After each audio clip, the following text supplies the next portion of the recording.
দশমিক সংখ্যাটির অক্টাল মান সহজে কীভাবে নির্ণয় করা যায় লক্ষ্য করি। প্রথমে 102 সংখ্যাটি কিন্তু লিখে নিব, তারপর এটাকে অক্টাল সংখ্যার বেজ 8 দ্বারা ভাগ করব। ভাগ করে ভাগফল প্রথমে লিখব, ভাগশেষ শেষে লিখব।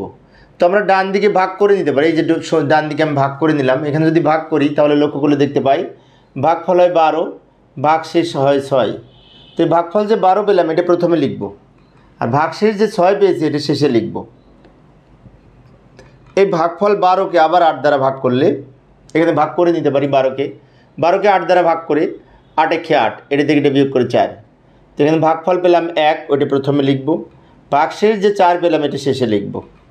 এই 1কে আবার 8 দ্বারা ভাগ করব। 1 ছোটো 8 বড়, ভাগ করা যায় না, তখন ভাগফল হিসেবে যদি 0 লিখি, এই 1 ভাগশেষ হিসেবে শেষে লিখব।